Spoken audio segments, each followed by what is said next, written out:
Yeah.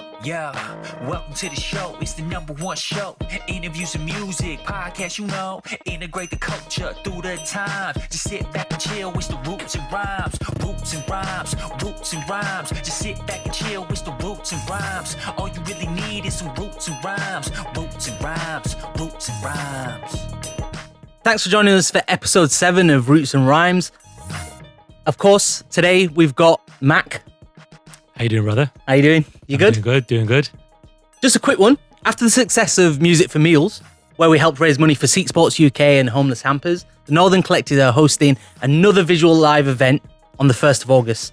Keep an eye out on the socials. We're going to send all the details for that out, but really enjoyed the last one, didn't we, Matt? The last one was great. I was so surprised to see the money roll in as fast as it did. And we had a great time doing it. It was a real honor and pleasure to be part of a cause that was making such a difference. Yeah. So make sure you check out the next one. It's a great endeavor that the Northern Collective are doing, and we're proud to be part of it. Absolutely. I think this one's called Musical Healing. A couple of different charities. I think Mary Curie are on there as well. But like you said, Max, people were so generous, and without them, we couldn't hit that 13,000 mark. It was fantastic. It was we really went up good. from around 8.5 to 11 while we were on set. Absolutely. And we were one of the later sets. So, a massive thank you to everybody who donated and watched and shared and liked and all those kind of things, because it's not about the artists that were there. It was about the charities that need that money desperately right now. Definitely. And if anybody wants to watch it back, you can see snippets on our Instagram TV at Roots and Rhymes. Make sure you check that out, follow, and also with the podcast as well. Don't forget to subscribe. We keep saying, because then you get push notifications that let you know when a new show is out and you can check it out. And soon enough, we're going to be launching the YouTube channel, where we're going to have all our library of podcasts in visual on there so everybody can view. Definitely subscribe, because, for example, if you hadn't subscribed and you didn't know we were going to do today's interview, you'd be missing out big time, because we've got an amazing guest today. Oh, definitely. So talking about the guest, I'm really looking forward to it. The reason why is because his journey isn't your normal journey, and his inspiration isn't necessarily the same as everybody else's, and it hasn't taken that conventional route. And I'm really, really looking forward to getting into the crux of why he's taken certain decisions in his career up until now. It's always interesting to see someone who's done it their own way, who's done it in their own style with their own influences. And today we've got someone who definitely fits that bill. So without further ado, this week's guest is nothing short of an absolute hit maker. His recent music has defined today's UK and arguably international Punjabi music industry without so much as a Dumbi or a dole in sight. He's averaging over 40,000 listeners monthly, and his 2018 single Padake has reached over 2 million ears on Spotify alone. It's DJ Harpz Music. Hello. How you doing, Hi. brother? Hello. Hi, everybody. How you doing, bro? How's it going? You all right? Yeah, good. How are you? I'm good, thank you very much. I'm good. How about yourselves? Good? Yeah, all good. That's All good, good, yeah. That's So amazing. let's just clear this up here, right? Yeah, man. So you're from Leicester I'm from originally, Leicester, yes. but you're now residing in Leeds. Yes. Place to be. It's a bit unconventional as well. The further north you go, the better it is, I think. So. Yes, absolutely. It's nice up here, man. It's It's nice. But it's Green not the fields. most natural move for a DJ producer. Everybody usually goes down south. Yeah, I wanted to be in a quiet place. Yeah. I wanted to be in a place where I can sort of relax, chill, and not be in the hustle and bustle. God's and own focus, county. And focus. And then when I need to be, per se, DJ Harpz, I just go Midlands. Absolutely. Yeah. Or down Absolutely. south. Yeah. Roots and Rhymes.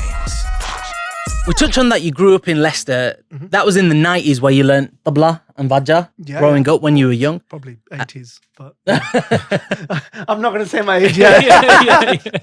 So from a musical perspective, Yeah. did you learn tabla because you found that you was interested in music, or did these instruments ignite a passion for music for you? Do you want the honest truth? Go on. I got kicked out of Punjabi school. So my mum forced me to go. She goes, Jo marji ho jaye to Gurdwara jana hai. You have to go Gurdwara. Yeah. So I either go Gurdwara and gun atta, Yeah. or I learn an instrument. So I learned the tabla and vajja Right. upstairs. Yeah. Okay. So it was my Punjabi school basically. So like you said, you learnt this instrument. Yeah. Did that kind of open up this idea of melodies and composition of music for you? 100%. I think it ignited more of a spark. Mm. I was always into music, even at a very, very young age. Like I, grew around listening to sort of traditional Punjabi music, your Kuldeep Manaks, your Muhammad Sadiqs, your Dar Sandhus and stuff like that. Absolutely. Your Gurdas Mans and all that sort of influence, and early Bollywood as well. So me learning, especially the harmonium, was an igniting, like a spark, a big spark factor of influencing me to actually do music and wanting to learn more about the music. Yeah. We've had a few artists in now, and we kind of get a split between it's been in the family, their grandfather's done it, their father's done it, or someone in their family have done it. Have you come from that place, or are you the first in your family to really embrace music? I think, I'm the first in the family. Yeah, definitely. I know, like, obviously, like, relatives that play the tumbi here and there, and the pind in Punjab, and a couple of door players here and there. Yeah. But as in, that's just for the fun of it. Like, I think, I know I am probably the only one, the first one, to sort of really take it and make a sort of career out of it. Do you know what I mean? Right.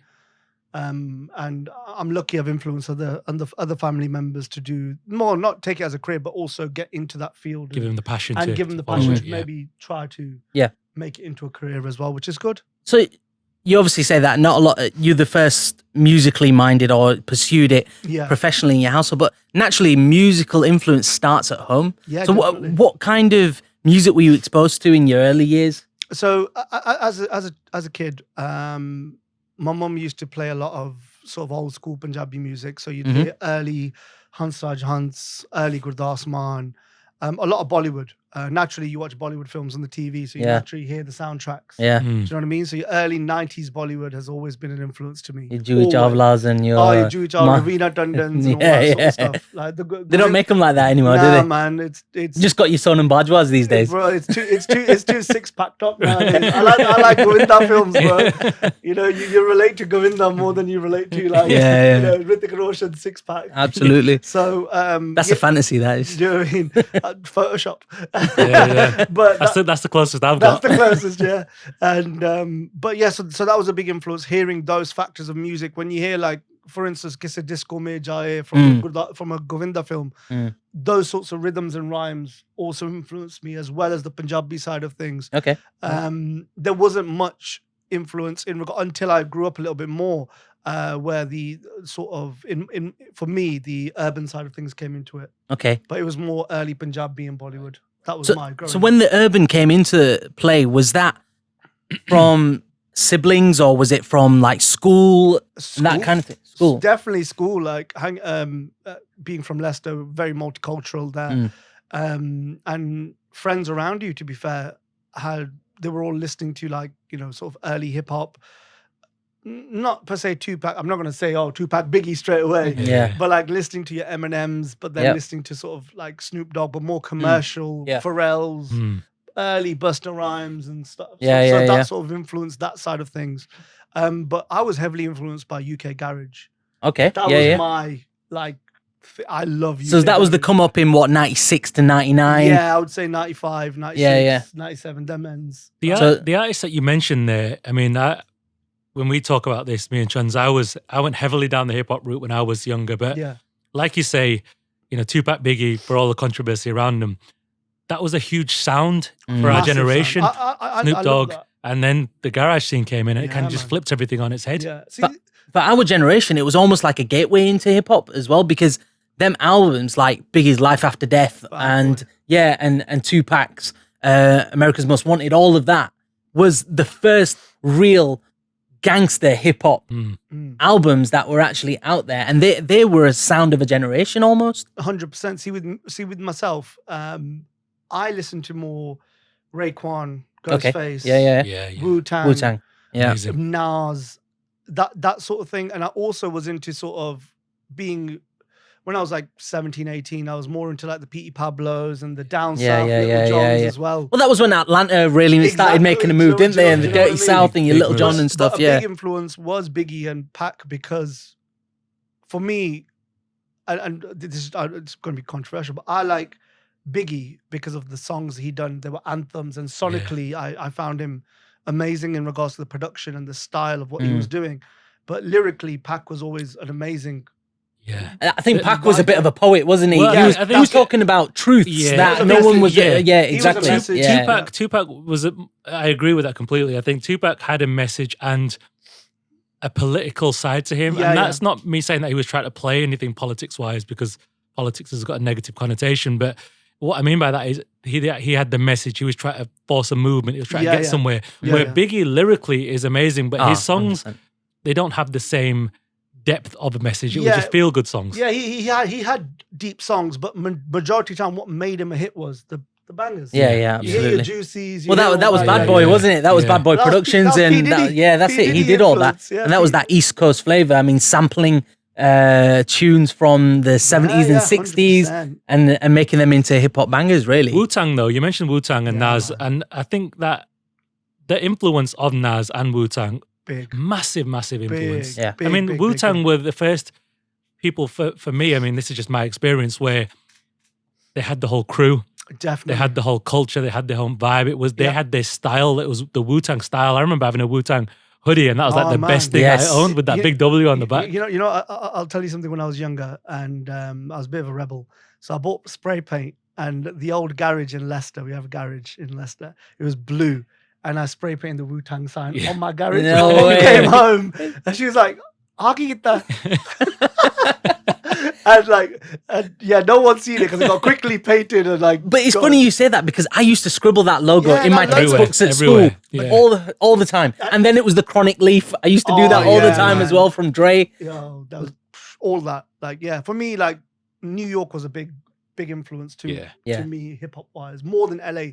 But they both came hand in hand. Thing is, you could toss it up all day long. Like, I was always originally West Coast, but as I grew a little bit older, I started appreciating the East Coast and the Diddy side a little bit more. When I started getting to more R&B vibes, I started going more towards the East Coast.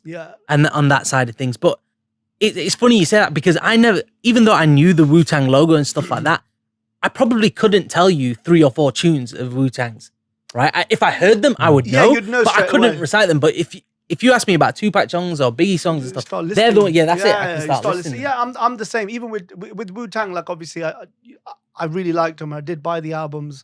Now I stream the albums, but I did buy the albums back in the day. And like I was more influenced in regards to RZA's production and how he put beats together for that time. And then watching stuff back now as an older and still learning. Like, my craft never ends. I still learn every day a new technique. Definitely. And watching now with the power of YouTube and stuff, watching RZA's studio sessions and seeing how he done it, and he still uses his old way of doing it. It's influential, like how they created these amazing albums. So what was the first vinyl, CD or tape even that you remember buying? First vinyl I ever bought was Got Yourself a Gun, Nas. What a tune. Sick. What a tune. What a tune. What a tune. First vinyl I ever bought was that. First CD I ever bought. Okay, first CD I was really excited to buy was Legalized Punjabi MC. That was what, phenomenal album. Amazing album, yeah. It broke barriers. The best, I'll say it straight, the best Punjabi album ever created. Reason being... I don't even think that's controversial. I think that's absolutely fair. Reason being, not for Mundiya to Bachke's success. Reason being, it influenced every DJ producer, I would, if you're not influenced by Punjabi MC, you don't listen to Bhangra. Look at how we sample the breaks on all the hip hop from the hip hop instrumentals and put it in with Punjabi vocals. 100%. And I can't remember if it was on Legalized, but the Madonna tune as well. I sampled it. That's it. It was. I think you're right about, from a production standpoint, how influential that is. From a cultural perspective, how influential that album is. Because like I mentioned before, I was never really surrounded by Punjabi music at all growing up. I was really hip-hop, reggae orientated from my family. But Legalized was the album that I remember got me thinking, I know these tunes that he's mixing. And now I'm exposed to this Punjabi music, and and he's done something different, because my only previous exposure to it was like the old kind of the old vibes, the old bands, that kind of stuff. And that wasn't really my cup of tea, so I couldn't really identify with it as much. But completely. PMC kind of switched that, and he brought a new generation back into Punjabi music. With me, I went a bit backwards. So I listened to Punjabi MC and then started listening to Allah, Pahira, Apna Sangeet. I can relate to that, all that. And I was like, oh, okay, 80s, synths and stuff like, okay.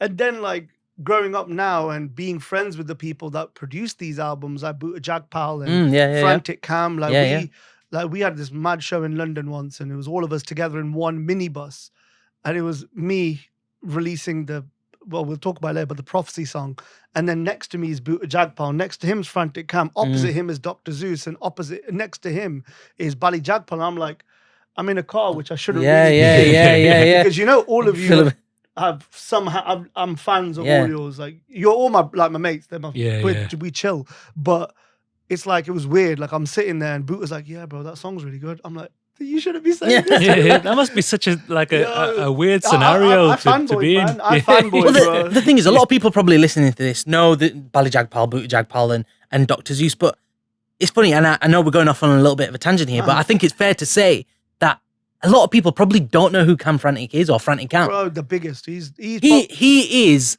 the producer behind probably a lot of the tunes that were in people's childhoods or teen years. Early 2000s, I would say he was behind 90% of the Punjabi industry.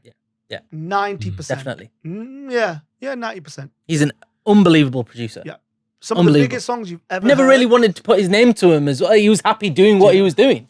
Bro, you'd be surprised he produced for So Solid Crew. People don't even know that. Wow. There you go. I remember when he showed me like photos of Mega Man and Harvey and Romeo pulling up at his studio in Smethwick, his old studio. Yeah. I think it's Smethwick. I might have that wrong, but his old studio. And he goes, there was black TTs outside.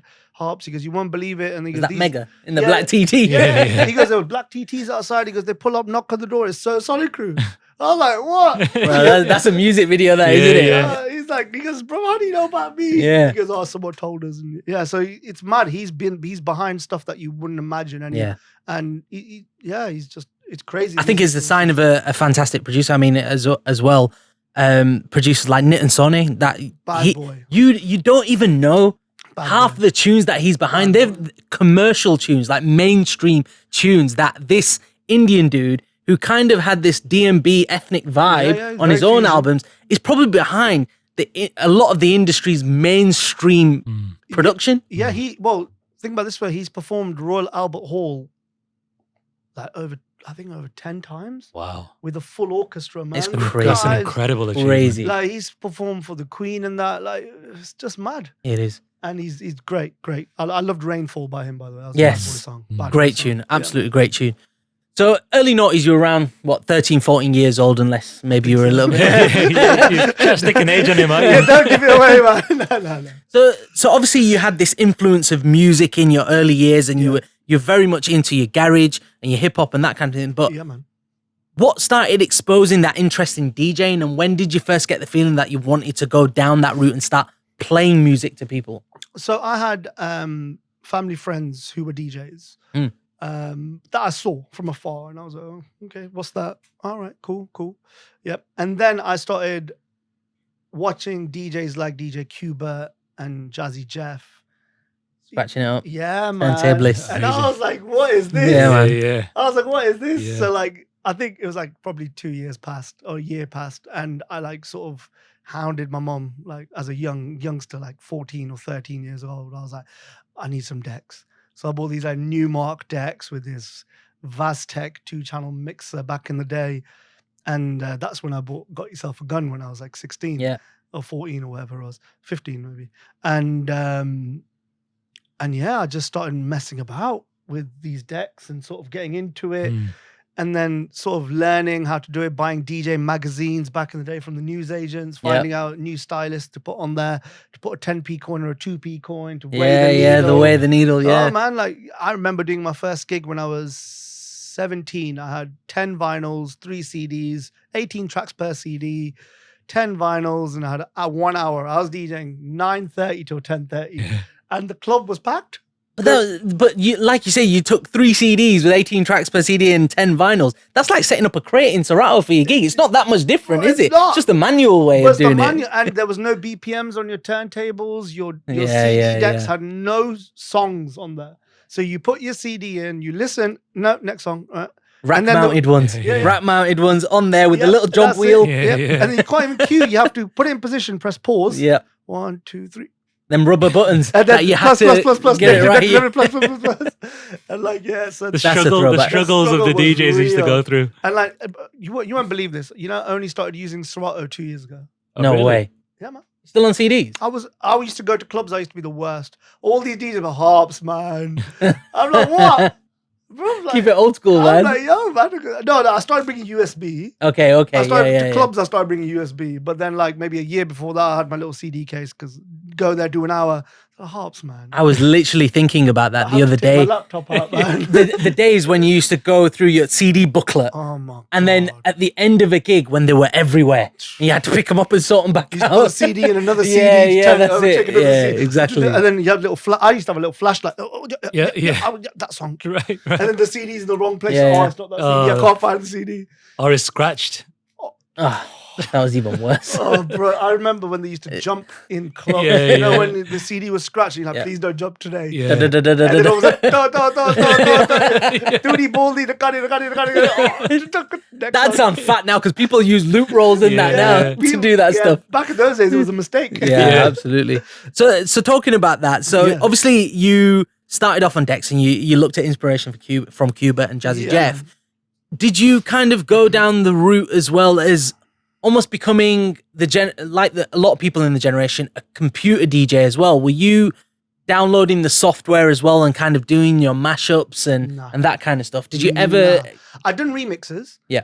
Back in the day, MSN days. There was that's a flipping throwback, isn't it? Wicked, man. Wicked days. I met a lot of my friends then. Bro, I did. I'm still to this day, I still talk to some of the DJs who I'm not going to mention are probably some of the biggest producers in the game that Really? you all know. Wow. And I didn't know they were them back in the day, right? But I'll say their DJ's name from back in the day. Now who they are, you're like, nah, he didn't produce that, he did.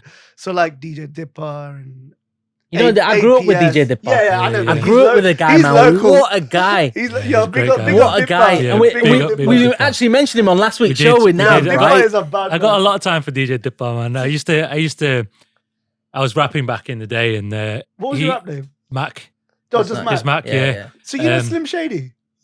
Slim Delay. Slim Delay. Yeah. So I remember. Yeah. So basically, the roadshow back in the day was Sonic Sounds. That's right. Right. That's right. So Sonic Sounds. I wasn't. No. Sonic were like one of the first Bradford roadshows, really, and they were really big back in the day. I designed their logo. No way. Oh, really? Back in the day on Photoshop. Back in the day. That's I didn't crazy. DJ Dipper's first website. No way. Yeah, man. So Sonic Sounds were obviously the first Bradford roadshow, really, and then Dipper was always dropping these mixes, and you used to download them from like Napster and LimeWire and all them. Leggy said he Janakar with What's Love. Yeah. You know, my favorite till this day is Forgot About Dre and GT Road. Always. Boom. What a banger. He has a real talent for hearing which songs can go together. Yeah, he was good like that. And he smashed it, and you know, most importantly, he's a fucking great guy as well. He is such a nice guy. And see, back in the day, so it used to be all of us on MSN. We had a group. It was called Red Eye Sounds. Okay. Now you can interpret that whatever. Yeah, I was a kid, so I did a Red Eye. Yeah, sounds good. Red Eye Sounds. So it used to be Dipper, me, guy called DJ Chaos, guy called Dark and This Sea. I remember Dark and Desi. I didn't know him though. I did hear of Dark and Desi. Well, if you saw him now, you'd know who he is. He's mad. DJ Licks. I think that gave away who that is. APS, AMX. So APS, was that the Canadian APS? Yeah. I remember him. But you know what? Bro. He was probably one of the first DJs that maybe when I was like 14, 15 years old, that was doing these kind of what, and I'm not saying that it's that level, but kind of like what Jaguar Squills does, you know, the multi-layered tunes, samples dropping in, and it's just a chaotic mix, but it sounds five songs over one instrumental with another instrumental coming in with a sample inside with a tumbi for some reason. He was sick, man. He was, and you know what? I still talk to him to this day on Twitter because he's not got Instagram, which is weird, but on Twitter, and he's a wicked guy, bro. He was a big influence, because he almost gave me that Punjabi MC influence, but doing it in your bedroom. Yeah. And Dipper actually was like, Harpz, download this thing called Acid Pro. And I was like, all right. And he's like, yeah, just download it, bro. It's free, innit? Like back in those days, everything was free. Everything was free, man. You just get CD key, no problem. Bro, you didn't need to buy the £200 Logic. It's free, bro. And I remember downloading it. He's like, all right, look, you can download instrumentals from here.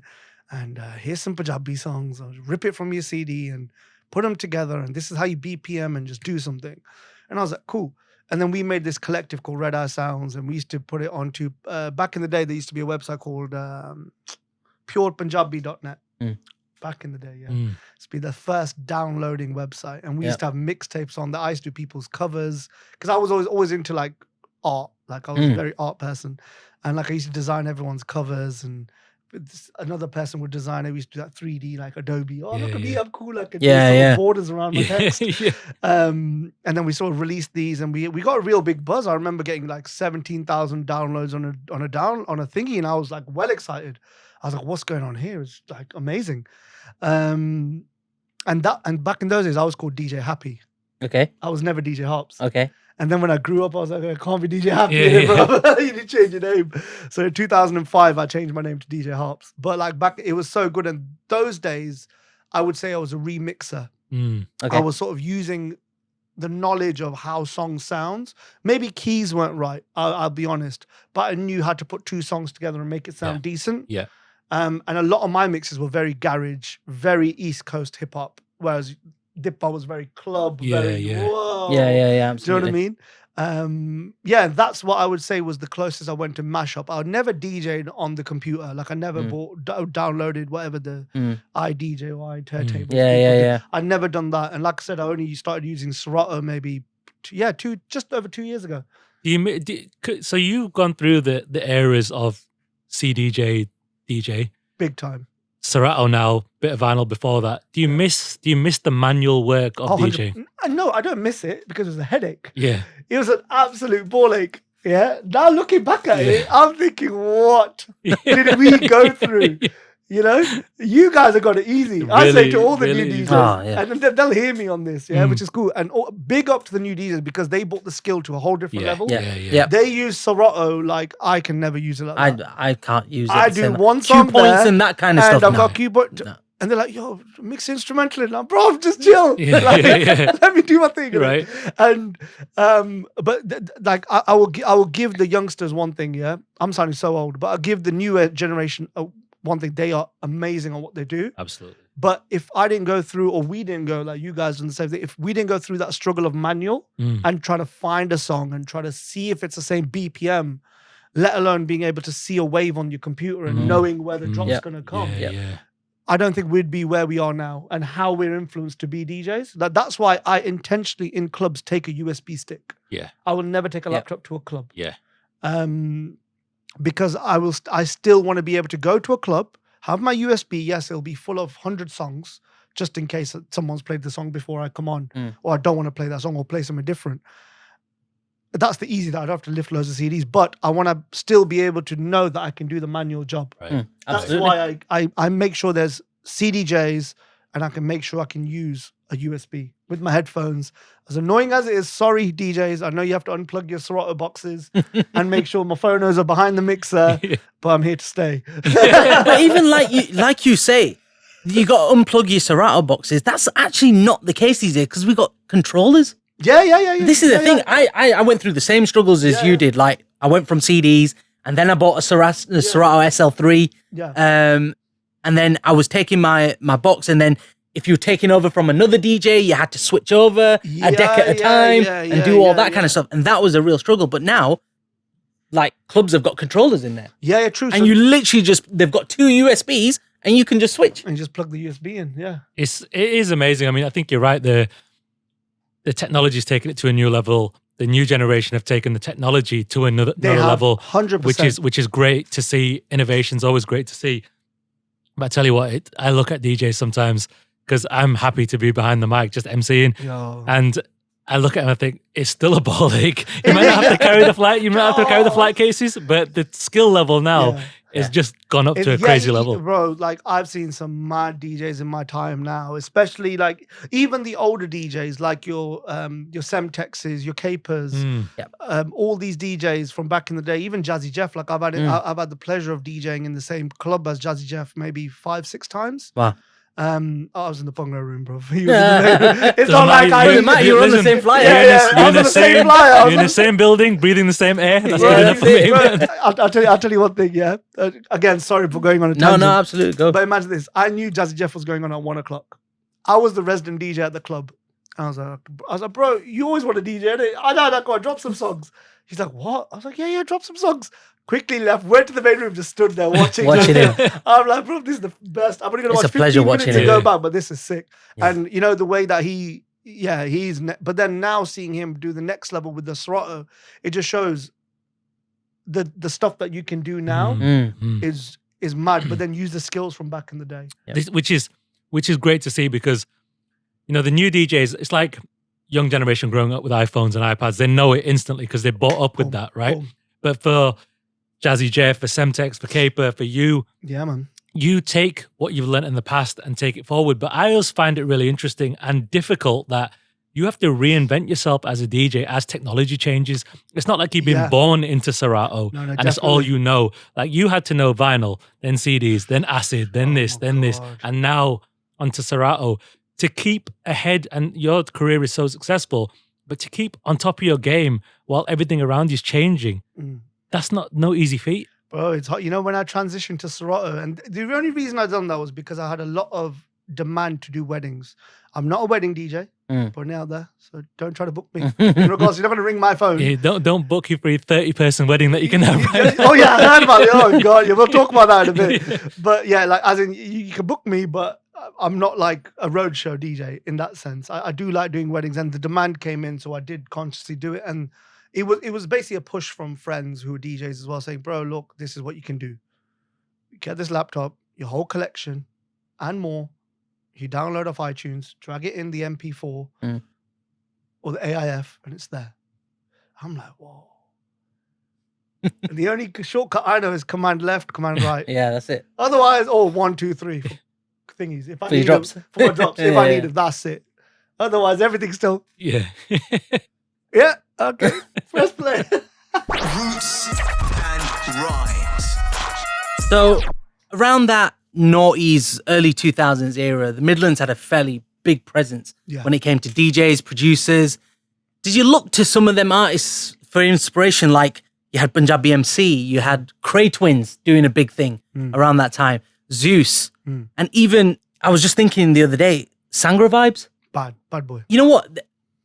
They've unfortunately been forgotten about, or the generations now don't really know about them. Unfortunately, I know the younger brother passed away. Yeah. And it kind of died out. But I don't think the producers that I said before and Sangra Vibes especially get enough credit as well. And Sangra, did you seek inspiration from them when you were transitioning maybe from the DJ side of things into musical production and that kind of thing? Sangra, how can I say it? I saw him grow up. Wow. They were at school with my cousin. Right. So like we used to play football. Like yeah. You know, R.I.P. like Manny and who passed away, and Gopi, obviously his brother. Their dad is actually a big influence. Rocket, probably one of the best, not best ustads. One of the most amazing ustads I've seen, who plays sarangi, vajja, classically trained. They were very, very instrument and musically influenced. You know, when you said, was your family ever in music? Mine wasn't, but their family is music. Their dad is an amazing musician. Wow. So again, Mani and Gopi were taught at a very young age. Tabla, Tolki, Tol, Sarangi, Vajja, they play everything. So imagine having two Sukhshinder Shindas next to each other. Wow. Or True School and Shinda in the same building. Yeah. That's them two. I mean, what's unfortunate now is that you can't seem to source a lot of their music. It's not CD. That's the thing. It's almost it was this point in time that you can almost go back to, and it's not on Apple Music, or it's very limited anyway. No, it's not on Spotify. Yeah. None of that. Yeah. You have to have had the CD or the original legal download if you ever had it. Yeah. But I don't think they get the credit they deserve, and especially being from Leicester as well. Yeah. Like I said, did you kind of see them as an inspiration? Their sound was very inspirational, I would say. Because we all grew up together, I wouldn't say I saw them as an inspiration, but I saw their journey. Like as peers. We were all in the same field at the same time. Yeah. I think they released before I released. No, did we release at the same time? No, they released Unleashed before I released my first main single. And I think they had they sort of released very young. And the album, in my eyes, is a classic. And I don't think they get enough credit in the industry, but they were a big part of Leicester, I would say, 100%. Yeah. And in the Bhangra industry, I would say they're still prolific for what they've done on that album, especially, and going ahead and doing stuff for Marniki and people like that. They've done some really, really, really good stuff. Even with Cray Twins, I mean, they was one of the, because I remember I bought the vinyl for what we do, with Twister and Gappy Ranks and Lethal B. I bought that vinyl, but what I do remember is going to a gig where Cray Twins were playing in Manchester, and it was probably one of the first gigs I ever went to that was full of Apne in there, right? But there wasn't one Bhangra tune being played. Probably Munda to Bachke. I know they always go. But they went into that transition. Yeah. And they broke that barrier. Yeah, massively. Two Sardars, Gutti Wale. Yeah. And it was absolutely, Again, I was talking earlier about how legalized and that whole era brought about a new generation of people who might not have heard Bhangra. But the Cray Twins, I forgot about that tune, and like you say about it goes out your mind. But I remember when that tune came out, and it was the first time I was like, I feel proud to see two Sikh guys proper sings in the top 20, doing their thing and being accepted into this culture, because it was like they brought the best of both worlds together for me, and it was like, and they did, this was amazing, and it was an amazing sound, an amazing vibe, two incredibly talented people doing what they do, but culturally again. The acceptance of seeing your people in the mainstream, because there wasn't that many back then, was there? There wasn't like a hell of a lot of people in there. When Cray Twins released What We Do, I don't think there was, probably Raghav. Yeah. Yep. And early Jay Sean. That's right. So it was that era. I think there was a good spin when Dance With You, Raghav, So Confused, and Angel Eyes, Cray Twins, What We Do, and then straight after What We Do is when the big one happened, when Punjabi MC went top 5. Yeah.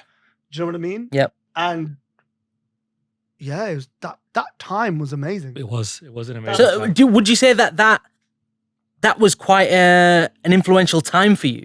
No, it was an inspiring time. Inspiring. Yeah. It was more inspiring than influential. It was more like, okay, we can do this. Yeah, man. Yeah, we can do this. Yep. I can look this way and I can do that. Right. There is a way. There is a way. Yeah, you just need to basically catch on, or they need to catch on. I think that's it's an important message, and it's not necessarily music related, but seeing people be successful who look like you, who have the same background as you. Yeah, man. We're talking about the younger generation. It's so important for them to see heroes and people that they admire going forward and being accepted, because it makes them believe that they can do it too. 100%. And this is going to sound so like I know it's a music podcast, but it's like when kids see Barack Obama become president. Yeah. Right? A whole generation or a whole culture is now influenced by Barack Obama. Right. He's in the White House. He was in the White House. So they're going to be like, we can do this now. Yeah. We can do it. Absolutely. Yeah, we can do it. There's no way of, now you've seen it, you can do it. It's like when Will Smith won an Oscar. We can do it. Yeah. It's when Punjabi MC went top 5, went on top of the pops. Can be done. Yeah. Bro, my man was number 1 in Germany for how many ever weeks? Oh, yeah. Flying out. He's still got a massive following in like Norway and all that Northern European countries. He's out there all the time. His tours are mad, man. Yeah. The guy goes Russia every year. Well, not anymore, but because of the... But he went Russia every year, and he DJ'd for like the king's daughter, and he done some mad stuff, man. He's done it all. He's done it all. And for such a long period of time as well. It wasn't as if he was just a trend for a small period of time. He's been doing this for 30 30 odd years. Yeah, since I was born, bro. Yeah, basically. Literally. Basically. But I'll be honest, like when you say influence, he himself, Punjabi MC, is my biggest influence and still is till this day. Okay. Still, till this day, Punjabi MC is amongst producers, artists, and career. He is in my eyes, Punjabi-wise, my number one. Actually, no, overall, I would say in one of my biggest or the biggest influence to me. And I'm lucky enough to say, he's a very good friend of mine. He gave me a chance when I was young. He took me to Dubai for a show. He goes, Harpz, I've got a show in Dubai. You're coming with me. And I was like 18. I was like, what? Why? He goes, you're coming with me. He goes, I need you to see what we can do and how outside of UK, how they perceive us and what we do as Punjabi music. And I was like, yeah, man, I'm down. So like he came to Leicester, picked me up, and it was funny. We were in Dubai for literally 24 hours. Wow. It was mad. Bro, you don't understand. We drove from Leicester to Heathrow on a plane, Dubai. That night done the show. Next morning, straight on the plane on the way back. He goes, how was it? I went, tired. I'm knackered. It's not what people make it out to be. It's not the same. You don't go there, have holidays, bro. No, absolutely not. Go. But it showed me, okay, this is possible. I can leave the UK, be able to get on a flight that someone else has paid for and do a show in front of people that you're never going to see again, maybe. You may do another show, but they've never seen you. They only know you from a song. Yeah. So when he walked in and they announced Punjabi MC and he's like, yeah, and the first song he played was Munde Haath Bachke original. People went mental. And then the last song he played was Munde Haath Bachke with Jay-Z. It was mental, bro. And what also influences me on that is when he told me the story on the way down that, bro, you won't believe it. When Jay-Z rang my phone and he goes, yo, what's going on? It's Hove. I hung up. He goes, yeah, shut up. Yeah. And he hung up. And he rang me again. I didn't pick up. And then he rang his wife. I was going to mention her name, and his wife. And she goes, you better pick up the phone. And he's like, you know what I mean? And he picked up the phone. It's Jay-Z, man. Jay-Z on the phone to you. Bro, I don't know what I'd do. I do not know what I would do. It's not like your song is a boom bap song. Yeah. Your song is fully, should I be uncles at a wedding? Yeah. And you've got Jay-Z singing ROC and you know what I mean? Punjabi MC and The Rock. Oh my. Bought that on vinyl as well, man. And that is one of his tunes that he still always does. I mean, I've seen Jay-Z live he 5-6 times. He performs it in the UK. This is, I can't remember when he did the remix, what year it was, but I think I saw Jay-Z live maybe a couple of years ago, and it was one of the songs that everyone's waiting for, and not the Asian people in the crowd. Everybody's waiting for that tune. Everyone. You go anywhere in the world. You go Mexico, you go Japan, you go Australia, you go anywhere in the world, regardless what's going to happen. Even if it's not the Jay-Z version, Munde Haath Bachke is going to be played. 100%. It has got to be. I know people say, no, the biggest song of Punjabi history is not the... Yes, it is. It is. Munde Haath Bachke is the biggest Punjabi song ever to be made. Yeah. Reason being, globally accepted by all cultures. Yep. All people. Absolutely. You don't know the words, but someone got ding, ding, ding, ding, ding. Yeah, I know that song, bro. Yeah. Everybody knows it. People know that song. And the fact that people can do that and they're like, boom, I know what that is. It's kind of like, I mean, I don't know enough about this, but it's kind of like the Punjabi gasolina.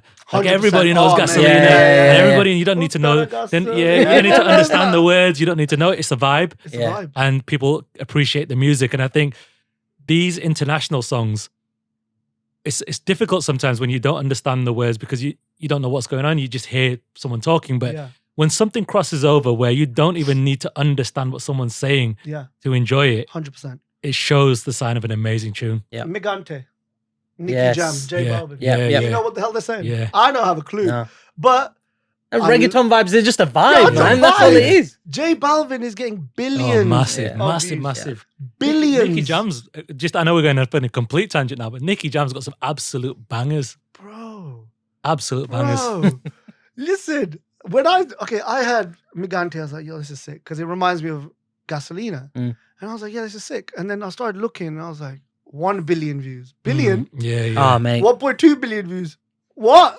6 billion. But you think that Latino community in the US, all over Spain, in South America. I went Yeah. I think it was last year, I went to see Nicky Jam in London. He came to London. Wow, that would have been. And like I speak Spanish, so luckily I know some of the stuff he's talking about. Not a lot of it's slang, so I don't get it all.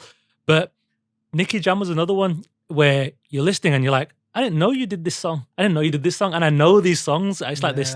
I couldn't tell you what they were called at that point, but I was like, I know this song. I know this song. I know this song. I've heard this song. And it's stuck. It goes ingrained in your brain. And to loop this back round to Punjabi music, there's these songs like Monday Aata Bach Ke, which are in other people's psyche. It's not just a song. It's stuck in their brain on a deep, deep level. People don't know who Punjabi MC would be. Maybe if you go Vietnam and you hear Monday Aata Bach, they're only playing it because they know ting-a-ling-a-ling. Exactly. Yeah, this is a vibe, man. Exactly. Yo, that singer Punjabi MC is wicked, bro. Right. They think he sang the song. So I know my playlist for the way home now, for the drive home. It's like legalize the Nicky Jam. Nicky Jam. Someone listens to what I'm listening to, be like, what the hell is this? What's going on here? So you started on the club DJ route as well, and you were a resident. Well, talking about Cray Twins, I believe the club that it was filmed in, you were a resident at Lounge One, right? Was that one of your first residencies in your? It was the first. No, was it? It was the first residency. So how long before that did you start DJing? Because obviously, looking into it, your name was circulating on like Punjab 2000 forums alongside a lot of road shows back in like 2005, 2006. Like you were being typed up in the same forums as like Kickley Roadshow, DJ Harvey, and all local Leicester DJs. Yeah, man. So did you start off? I know you said you're not a wedding DJ. Did you start off down that route because naturally sometimes it's the easiest place to start? Well, weddings. Yeah, and roadshow kind of thing. Did you ever do that? No. So you went straight into clubs? Always. I went straight into DJing at little bars. Mm-hmm. So a couple of bars in Leicester. Is that R&B or Bhangra vibe? What was that? Okay. R&B, hip hop, garage, house. What kind of stuff were you playing? Just R&B wise, you play your Pretty Rickies, you play your Neos, you play that sort of more chill. I was more chilled out bars. Low jams. Yeah, people coming in, having a couple of drinks, you play your Let Me Love You. Oh my God. They're my favourite bars, man. Trust me. Your favourite bars because that's where all the ladies went. And then you play your little deep house sets and that, your old school deep house sets, your little bit of rock. Put your bit of Robin S in there because they love that. A little bit of Cure and Cause because they love that sort of stuff. So those sorts of bars, it was just basically practicing to get onto a higher level. Okay. So those bars gave me a chance to practice in a real situation and make real mistakes. Yeah. Do you know what I mean? Yeah, so absolutely. And this is being completely honest, I was not a roadshow DJ. I didn't start doing weddings till probably 5 years ago. Properly. I done a bit of roadie work because my friends were roadshow DJs. Sounds of Punjab back in the day, Twin Beats from Leicester. Mm-hmm. They are my brothers. I would say they are probably one of the influences for me because they produce. They are bad boy DJs. They taught me how to DJ to the next level. Yeah. For me learning a club DJ, for them to be Harpz, you can do this roadshow thing and it creates income. I'm like, okay, I don't want to be classed as that. I don't want to be branded as DJ Harpz Roadshow. I don't want that. Like I always, I don't want to sound big-headed, but always felt that I was an artist. Okay. And I wanted to create art. Yeah. I didn't want to be boxed into a place where, DJ, No, I don't want to do that. Like, it depends on what you aspire to do. And I aspire to be a Scott Storch or a Dr. Dre or a Swiss Beats or a Pharrell or a Punjabi MC. Do you know what I mean? Big up to the roadshow DJs because it's hard work. Because I've done roadie work. It's a different grind. I pick speakers up. I pick those amps, bro. Oh my God, never again. Them racks, man. Flipping out. Oh my God, visual racks and amp racks. Oh my God, allow it, bro. And when the speaker wire is not working and you're at a gig. Trust me. And you have to go to Maplin's to get something. It's just. I've had my amp go down back in the day. Like one channel just. When it overheats. Yeah. And you're there in the middle of it. Pull the volumes down, turn it off. And like you say, I've done the roadie work. My early days, I did a bit of roadshow DJing and that kind of thing. And it was almost a gateway because that was the easiest way in, and that was when I thought Bhangra was my way forward into DJing. But then later on, I went down the R&B route, just like you, DJing in clubs and that kind of thing. And Mac was my hype man for a number of years. And you're right. It's backbreaking stuff, and it takes a certain kind of person to keep with that, because it's a slog and a half. It's a slog and a half. It's a full day shift, man. Like a wedding is 10 till 6. Oh, well, sorry, a wedding is 12 till 6. You're in there at 9. Yeah. You're leaving at 8. Yeah. Do you know what I mean? Yeah. You're gonna shut up, my uncle's gonna knock you out. You don't play someone's Chamkila request. You're gonna get beaten up, man. Yeah, they get abused, man. It's a tough gig. It's a tough gig. I remember I have done weddings, of course, but like I was mostly the roadies and doing like triple gigs and stuff for people that had gigs and stuff. Yeah. But my grind till this day always has been clubs. I don't think I've stopped DJing in clubs. Vaigudi Kirpana, like the shows of, obviously now they have stopped because of the time we're in. Yeah. It's great. It's great to have a break. But they haven't stopped. Even this year I was like, touch of wood, international bookings and stuff. So for me, I started at clubs, at bars, sorry. And then like I said, my first residency as a Bhangra DJ was at Lounge 1 in Leicester back in the day. Okay. And I was 16 years old. 16, and I used to be there. No, sorry, 17. 16? 17. Something like that. But I never drank. Let's just say you wasn't 18. I wasn't 18, bro. I wasn't 18. Sue me, bro. No, I wasn't 18. But they knew because I never drank. Yeah. So they knew I weren't going to come and get pissed. Yeah. I didn't smoke. Yeah. I don't smoke. And I just go, I do the early set. I'll be done by 11 o'clock. I'll be home and I go to school the next day. My mom goes, "Kar le jo karna hai, tu school nahi gaya, shittar pehne tenu." Straight. That's what she said. She goes, "Oh, DJ karna hai kar." She goes, "If you don't wake up 8 o'clock," she goes, "shittar." Straight. That's the ultimatum, isn't it? Ultimatum. And, back in those days, people used to smoke in clubs, so I used to come home reeking of fags. I remember those days. My pug used to reek of fags. Mommy had to say, "Get up in there." Nahi. But your whole house was stinking. Yeah, exactly. That was a messed up thing. I remember. And that smell didn't leave, man. And you know what? People used to come to the club at 9 o'clock, and the clubs used to finish at 2. They were the best days, man. Yeah. Do you know what I mean? And so, going back to the question, my grind started at bars, learning my craft, learning the CD decks, learning the vinyl decks live as well as at home, and then moving on to clubs, and then just never stopping, and can I be honest with you? It wasn't about the money, it was about the networking. Yep. My thing was, you know what? Make friends, Harpz. Network. And still to this day, those people, I still have friendships with all of them. And still to those days, funnily enough, some of the promoters still book me. It just carried on. Like I always felt that's like it, man. Clubs were I think that there was a period of time where a lot of DJs, there was a little bit of, let's say, akkar in the industry. Where it was no, but I'm saying, it's one of those industries. Especially when I was in the club, I know there still is, but the thing is, I think being nice was underrated. Like, and people thought, in order to get in this industry, you got to be ruthless, right? You've got to do anything to get ahead. But in actual fact, people were like networking with people and stuff still worked then, and it still works, bro. That's what the thing is. Like, I remember I joined Twitter in 2009.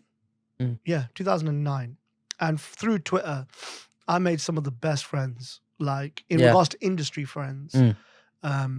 Some of the biggest artists in Bollywood, some of the biggest artists in Punjabi music, some of the biggest A&Rs in hip hop and R&B that I still talk to.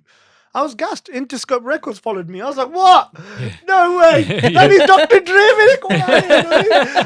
I made it, mama. Interscope. But it was like, you know what? I don't know. Like people have spoken. You guys have spoken to me.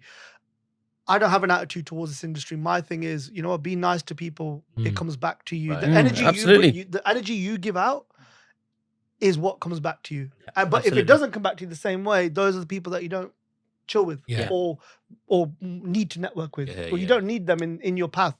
And my thing is, like, you know what, this is my journey and I'm doing it, and it's touch wood, it's going all right. That's good, man. And as you progress through and you went down the production route and you released, in 2012, you released Jaan Nachdi with Bakshi Billah. So the years leading up to that and the transition from DJ into producer, how did that come about? So again, it came to production. Obviously, I would say the first thing I learned was when I was younger at, Gurdwara, learning the tabla and the harmonium. So that sort of sparked the musical aspect of that side. And then learning that for about 5 years. 5 years? I think 5 years, just over. And then carrying on that at home, having a vajja, having tabla at home, learning the tabla even more by myself, learning from what I'd done and just experimenting. On top of that, going into the remix side of things when I'd done all the remixes. So that sort of gave me a bit more software knowledge on what to put together and how to do this and how to cut a song and take out the hook and maybe just have the hook, maybe take out a verse or shorten a song, long a song. Oh, if I use this kick and this clap from this song, make a whole new beat over it. Oh, okay, I'm creating beats over songs. So these are like the building blocks. Blocks of what happened. And then using the knowledge from harmoniums, knowing rags, keys, knowing what sort of someone's singing in or what scale they're singing in type of thing. And then learning early productions that I'd done were on Acid Pro 6. I think I released my first song, which was before John, actually, sorry. This was like on VIP Records. I've been with VIP since I was 18. And I'm old now. And 19 now. Yeah, I'm 21 now, bro. I'm 21. And the first song I ever released on VIP Records was a song called Tera Suit Shishiyan Wala from Pure Desi Volume 2. Okay, no one knows it, bro. I don't. No, but I remember the album Pure Desi Volume. I'm glad no one's heard it. I'm glad. We'll find it. Oh, please don't put it as the background. It was awful. Everything was on key, which is good, but the mix was disgusting on that song. Oof. Anyway, that was my first song, and for some reason, EastEnders played it. And I was like, God, why did you? You know when Priya Kaldas used to be on EastEnders? They played it on the show. Right. Wow. And I was like, why? This is embarrassing. What do you mean, why? That's your claim to fame. But now, looking back, I'm thinking, what? So that I done Acid Pro. And then the song after that, which was Disco the Dance, from Bhangra Duets Volume 1, which was probably a couple of years after Pure Desi Volume 2. Again, that was when iTunes first started. Right. And that went number 7 on iTunes World Chart without a video, without promotion. I didn't even know it came out. Someone rang me and said, bro, you got a song out. I'm like, have I? They go, Disco the Dance. I went, I've done that like a year ago. When did it come out? He went, yesterday, bro. I was like, oh, okay, cool. And then found out it got charted, and I was like, okay. So these were all on compilation albums, These are compilation albums. Okay. So this was, again, my building blocks to what my sound would become. And then I, obviously, during that time, I started learning more and more about production using Cubase back in those days. On how to produce and how to program drums and how to actually play keys in and play melodies, knowing chord progressions, and a lot of reading. And when YouTube came, YouTube was my savior. How to play? What is an F minor chord? Okay, what is a harmonic minor? Knowing these things and learning what they are and how they look like on a keyboard, and then putting that into a song and finding out a key of a song. Okay, someone's giving me a vocal, what key is it? Yeah, God bless his soul, DJ Vips, he's passed away, but he was like an amazing person who gave me this whole chance. He gave me a CD full of Mangal Singh songs. You know Mangal Singh? Rail Gaddi? Yeah. Right? Gave me a whole CD full of his songs. He goes, bro, you're going to do his album. Bro, I didn't. But the songs, and I was like, okay, I was sitting there, I was like, oh God, nothing's labeled, it's just track 1. Yeah. Okay, I'll play it. Okay, cool. This doesn't sound right. Why doesn't it sound right? Okay, keyboard D, D, D, D. Okay, he's singing in D sharp. Okay, D sharp, D sharp. Then when I play D sharp chords, why are they not right? Oh, he's singing in minor. Right. So then I'm learning what's going on. Right. And then all of that brought me to what Jaan Nachdi was. Jaan Nachdi was a release of me learning the past 6 years, solid 6 years of how to make Bhangra, but the way that I wanted to. Yeah. And then became Jaan Nachdi. That was my, here you go. Yeah. This is and what a great tune it was. I mean, it was polished. Thank you so much. It was such a polished tune, and the way that it was composed and the way that it was mixed was brilliant. It was fantastic. And it's still a hit. Quick one. I composed that song with Bakshi Billah in Jalandhar, in India, not knowing, never recorded a singer in my life. Yeah. It was me, Bakshi Billah, Master Saleem, Nashattar Gill, Satwinder Bugga in one room. Flipping hell, what a room. And it was 3 days before my 21st. Wow. I released that when I was 24. So how long have I had that song for before I released it? Bloody hell. I wanted it that perfect because as soon as he sang it to me, I was like, he goes, Gana likhya nahi, bas mere ko aayi hai. Yeah. That's all I have. So he had like 3 writers wrote that song. And we were all sat in this room, and I was like, Salim's next to me. Shorturl. Oh my God. I was like, what the? I was like, can I have songs from everybody? But obviously, Bakshi Billah is who I wanted. And and it was like 3 days before my 21st. And then I released it on my, I was 24, 25. Yeah, when I released it. So within the same year, you released Nakra Punjabanda. Yes. And Branda was the year after. Yes, it was, yeah. So both were absolute dance floor bangers. Thank you so and much. hits. And like you say, they show you your journey from 5 years before, leading up to that, and an absolute finished product. Thank you so much. Did they come out, and was the response to that exactly how you wanted it to be? It exceeded my expectation. Yeah. I was not expecting like the response and a growing fan base and like imagine that I released those songs, there was no Instagram. Yeah, it's there crazy. Was nothing. It's crazy there was to Facebook, think. Yeah. And there was a little bit of Twitter. Yeah. Like there was only a couple of people on Twitter, but it was mostly Facebook. And those days you couldn't stream, so it was just buying. So people were buying this song. I remember I was sitting having a meal when John Nachdi, well, we'll talk John Nachdi. When John Nachdi came out, I was with my friends, Twin Beats and a couple of others. We were eating, and it was just about to turn midnight. He goes, Harpz, you know your song comes out in like 5 minutes. I was like, oh my God, oh my God. And it came out, and everyone posted on their Facebooks, and 5 past it was #1. I was like, oh my God, like what? And the response, I was expecting some people to know in Leicester. Yeah. But then like I would go around the UK and people are like, yo, you done that song, bro. Like, I'm like, what? And then when Branda came out, it just, because I was the third in line after Nakra Punjabanda and then D Sobs, obviously Branda came out with him. You could tell a difference. And again, I did not expect any of it. I'll be honest. I was just like, wow, this is amazing. That's brilliant. I think that's the best thing as well, when it takes you by surprise, that you know what you've done is the best product. But then for other people to appreciate it, it probably feels like, hang on, this has paid off now. Yeah, for when I got to Branda, it was like an upgraded version of John Nachdi. Yeah. My production was on a bit more of a higher level because from when John Nachdi came out, whole slew of songs came out. So I learned from those songs, from the Punjabi hoods, DJ Sanjay's albums that were coming out around that, PBNs and all these people. Yeah. I was listening to those albums that were coming out at the same time as John. 2012 was a big year. Yeah. It was a very big year. And from there, listening to what happened going into 2013 when I released Branda, I was like, okay, I need to switch it up a bit. I need to make it a bit more clubby. Yeah. John Nachdi was a polished Bhangra song. I need something a bit more bumpier for the youth.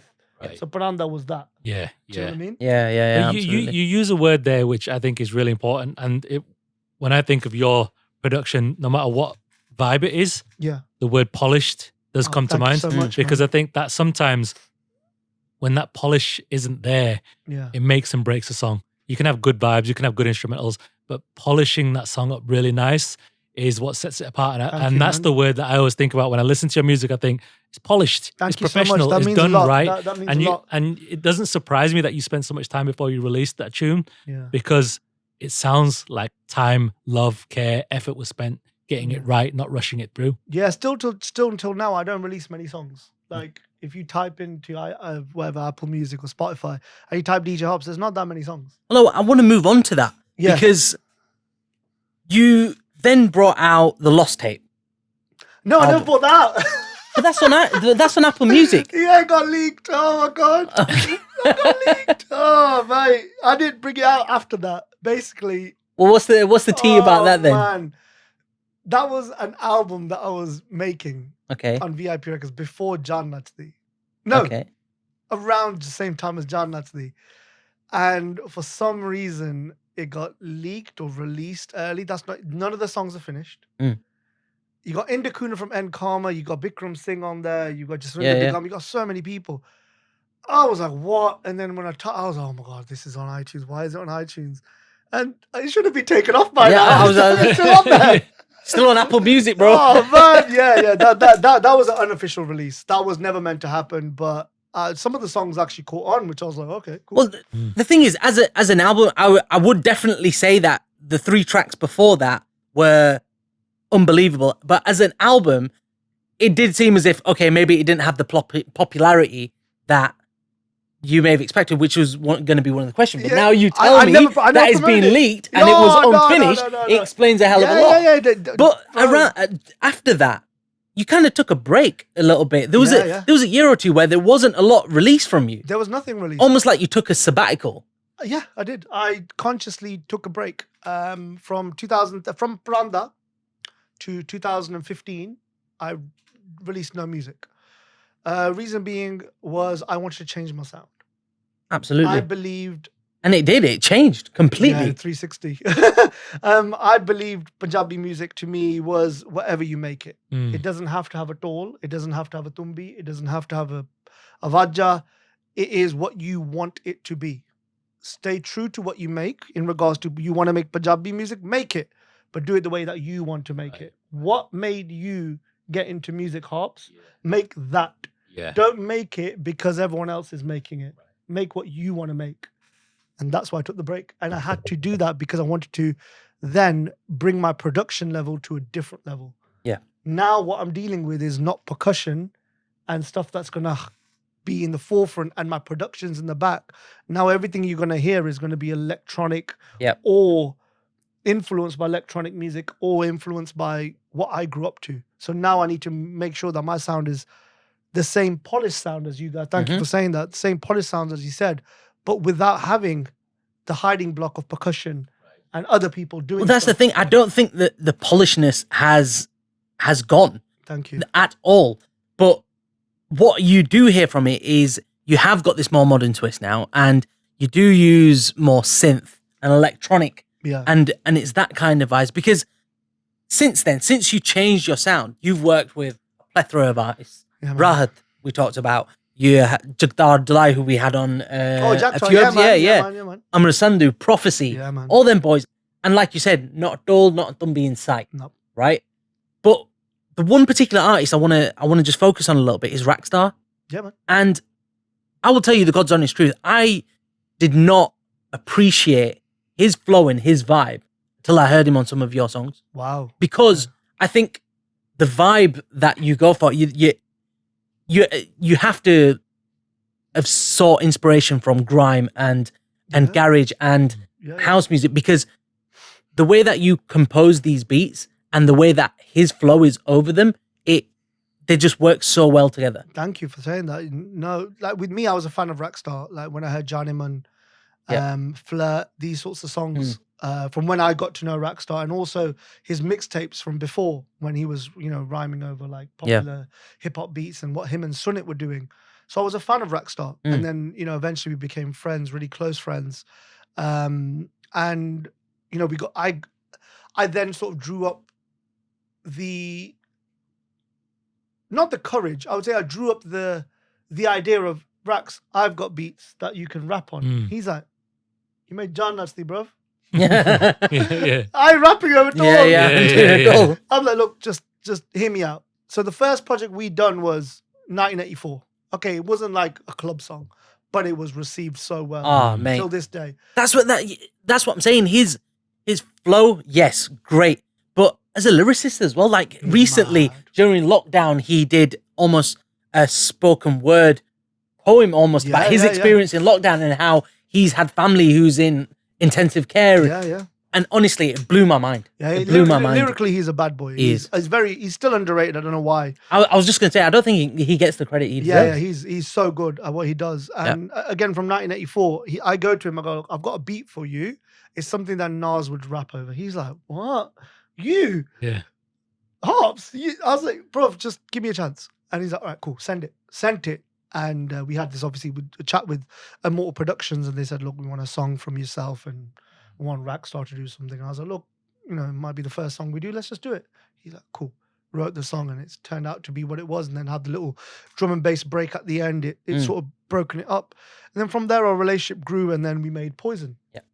Which was like something you'd hear Skrillex make. But I made it in my little box room in Leicester. Yeah. And it was influenced. I actually got influenced to make that from watching a vlog of Skrillex in Costa Rica or Cuba, somewhere he was doing a show.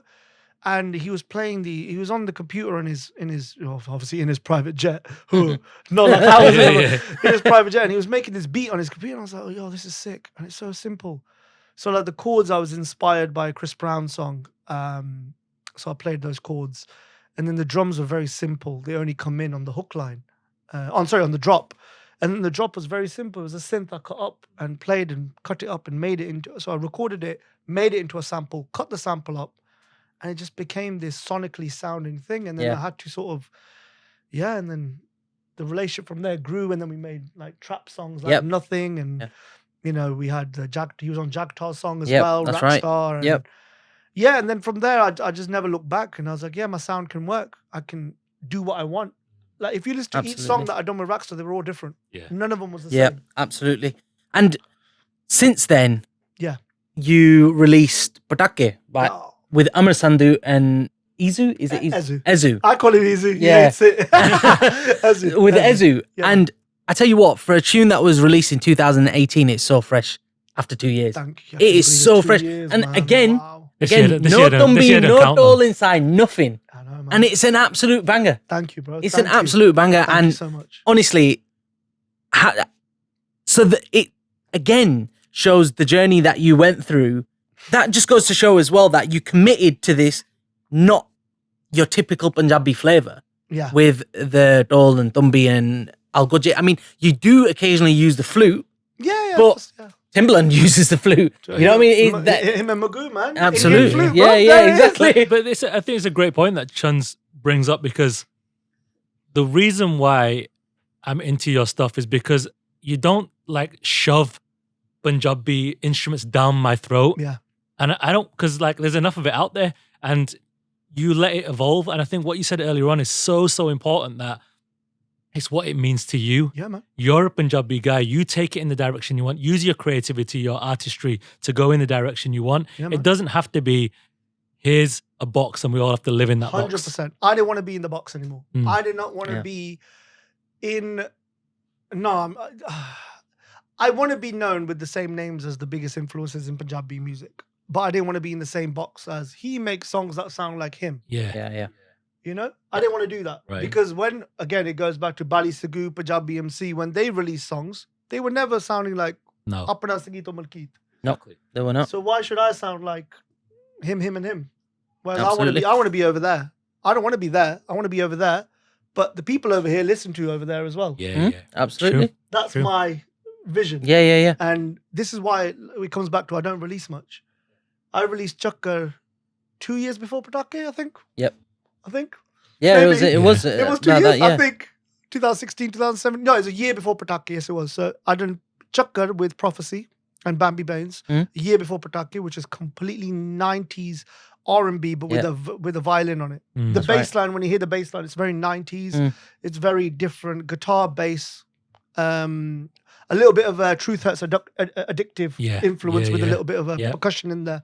And then a year later, I released an Afrobeat song before Afrobeats in Punjabi music was popping, because I was influenced by it. I was listening to Kojo Funds. I was listening to Wizkid. I was listening to early Burna Boy. I was listening to Young Bane, Rihanna. And I was like, yo, I like this. Yeah. Let me see if someone can sing this. Right. Why not? Why has no one done a Punjabi vocal over it? Let's try it. You're turning into a bit of a Dr. Dre, whereas No, you don't no, really. no. Let me tell you why I'm going to make this comparison. Let me make the comparison because you both wear Beats. No, it's not. Even, no, the reason why I'm saying that is like you don't release often. When you release, it matters. Thank you, bro. That actually means so much. Like that means, that's. I think you've knocked the nail on the head there, Mac. Like you say, your library is not huge. Yeah. However, the ones that you have released have been at the right time, the right vibe, and like you said, you took 4 years to release your first Bhangra tune. And show an evolution as well. It's not like you don't drop something for 2 years and then you come back with the same sound that you always had. It's like, what is he going to bring out next? Because your mind is evolving, your sound is evolving as time goes on. So it's like you come from, 5-6 years ago where you were there to where you are today. And you can see if you play those tunes back to back to back, you almost follow your musical journey with it, where it's not like, man, that means a lot. Here's a guy who does a song, 2 years later, it's the same kind of song. Like you haven't got a sound. Yeah. It's your sound, depending on you growing. That means a lot. That's exactly what I wanted to do. I didn't want to have a sound. That's it. I didn't want to have a sound. You know, when you listen to an artist, be it hip hop, R&B, garage, whatever, bhangra, whatever, and you know, oh yeah, that's his song. That's produced by him, innit? Yeah. You know that's him. No, straight off. You know that's 3 him, seconds into it, you know. You know that's him. I don't want that. I want you to hear Rahat and then hear Pataki and think, yo, who produced these songs? Yeah. Absolutely. If you took the names off and you didn't know, you wouldn't ever guess they were the same producer, which is a great sign. You know, the fact that I got a chance to do a song for Rahat Fateh Ali Khan was a massive tick off my list. I was like, what? And this guy's Bollywood, man. This guy's massive. Legend. He's bigger than sold Bollywood. Out arenas, huge. Worldwide. Yeah, absolutely. And the fact that not him, but his management, and obviously him as well, his obviously blessings, but his management gave us the opportunity to be like, do what you want on the song. I'm like, are you sure? Wow. I'm going to put rappers and singers on the song, you know? And he's like, Kardo, if Bhai likes it, then it's great. He liked it. So it came up. He could have said no. Amazing. Yeah, absolutely. But it worked. Like, that was a big blessing. And then obviously, again, changing my sound for Chakkar and then changing my sound for Pataki. And then now going into something else. It's then, I'm learning as well. It's not like I'm just fluking it and just doing it what I want. I'm learning more. The production, I'm trying to put more into it, or maybe take stuff out that I don't need. I think my production now is getting simpler, but more sonically, I'm trying to take it to a different level. Not 1 Pete, not 2 Pete. It's the 3 Pete. Harpz, this is a 3-peat, so we ask you 3 songs that you could play on repeat over and over again, whether it's in the car, you humming it in the shower, wherever you wanna play these tunes, and they can be whatever genre you want. Okay. Anything from various points in your life or your career. Okay. What is your number one? Number one, like total number one. Okay. Any time of the day, any day of the week, any week of the month, any month of the year. This is my favorite go-to. If you want to see me dance or bump my head or enjoy a good time, because I like good time in it. I'm like a very happy guy. Yeah. Kalli Kitte Mail by Kalvinder Tillno. I'm in here version. Yeah, I was just gonna say original. I'm in here version. You know why? Right? Everyone's gonna, you got your Tera Yaar Boldas, all that. Kalli Kitte Mail, why? Z Music Box on my big ass box TV in Leicester. When you see, big up Sunny Nidja, by the way, who's miming Kalli Kitte Mail. Yeah? I know my guy. He's bad boy from Leamington or Birmingham. But Sunny Nidja who mimed it, when I saw that video and that song came on, the chord progressions, everything, not trying to be too technical, but everything is so happy. Yes. And when after credit to Amin here for that production, man. And then the fact that he begins with music, then goes into the shade, and then it just kicks in. Wow. The way that it breaks down as well, because it starts with the music and then it stops. Yeah. And then it's just vocals. There's vocals. But that's when everybody sings. Yeah. That's when people know that's it. And then when it drops again, boom. What a tune. I was trying to get it as my second dance at my wedding. It did happen. So does that bring back any memories of when you are at weddings and that kind of thing? Yeah. The reason why that was my, if I was attending a wedding as a guest, that was my request. It just reminds me. That was your last song, Echo Gana Lado. It reminds me of good times as a youngster. Like, it reminds me of 16, 17, 18 years old and just enjoying Bhangra music. And that era of Bhangra music was amazing. That's when KS Makkar was releasing Jatti Nachdi, Patola Banke, and you know what I mean? Early DJ Sanjis and there was loads. Yeah, like, America's Most Wanted, all that stuff. Yeah. Under the Influence. Oh my God, and Tenu Blondie. Oh my God, don't start. Tenu Blondie, I remember that video, man, with the BMW flashing its lights. Oh, bro.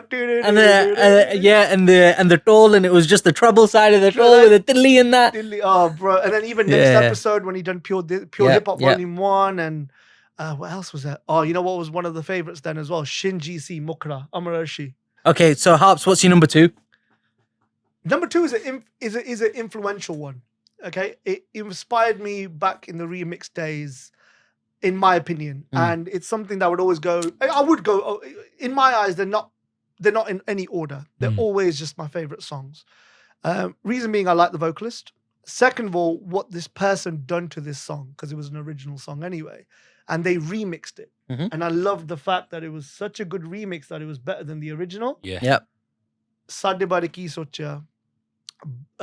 Vocals by Ranjit Mani, remixed by HMD. This boy HMD from Canada, man. Canadian remixes, APS, HMD. There's loads of us. I can't even remember half of them. And they influenced me so much as a youngster.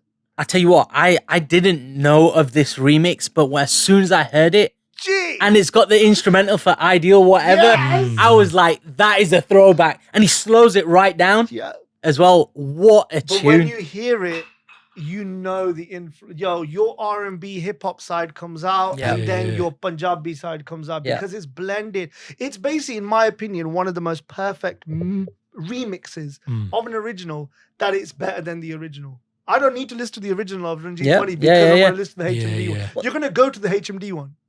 But basically, you're going to go to that. Yeah, absolutely. And that's my number one, number two, number one, two, one. It's just one of my favorite songs. So we don't have to rank them. Yeah, that's what I'm saying. They're not in any order. HMD, don't kill me, bro. Right, what's your third and final 3-peat? Okay, if I had 3 songs, right? So you had Gully Kitte Mil, Kalvinder Till No. So I'm happy. Yeah. I'm chilled. I play Sade Bare Ki Socha. And if I want to be inspired and just have a nice chilled out, nice bassy song to listen to. If I am full on, how should I say, classical mode, where I'm listening to like the classics, I would go to a Nusrat Fateh Ali Khan song, and it would be Nit Khair Manga. The Gully vibe, man. That's it. Smashed. And you know what? I would listen to the 18-minute version. Jeez! You know what? When you listen, one thing I can appreciate about Nusrat Fateh Ali Khan, you can listen to the 18-minute. The reason why is because when he breaks down and then all of a sudden, I don't know, these are all played live, the ones that I've listened to, right? That's it. And his tabla player and his backing guys, they know when he's going to come in again and hit. And the way the tabla comes in with a tirkit or something like that, boom. And honestly, love listening to his music. And the fact that on the fly, he'll be like, da-da-da-da. Yeah, absolutely. Yeah. It's just... It's so inspirational. But that's why I listen to Nusrat a lot. I listen to a lot of his qualities. Reason being is the instrumentation, vocals, melody, and the range. Yeah. The range, the scales. You know, when you talk about vocalists, you talk about Whitney Houston, you talk about Mariah Carey, you talk about Adele nowadays, Jennifer Hudson. Yeah. You talk about Nusrat Fateh Ali Khan. You talk about Lata. You talk about Rahat. Yeah. You talk about Salim, you talk about Sabbar, if you talk about Gram, like singing low key but having so much power. These are vocals that hit you.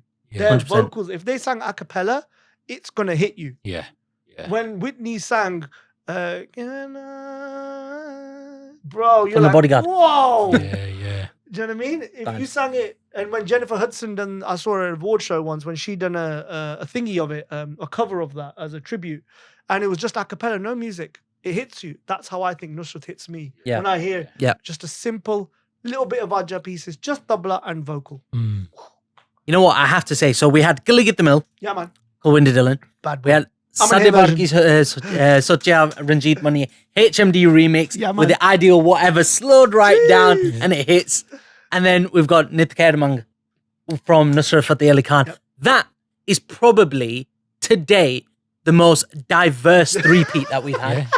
I think so. And one of the strongest. One of the strongest, without hands down. I'm challenging all you man that are coming on here.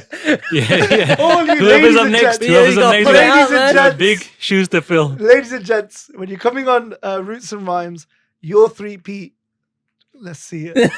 No, unbelievable. That was a great 3-peat. Thank you. Thanks man. for that, Harpz. That's genuine. That's on my phone. That's like on my phone. Like these songs I listen to like every day.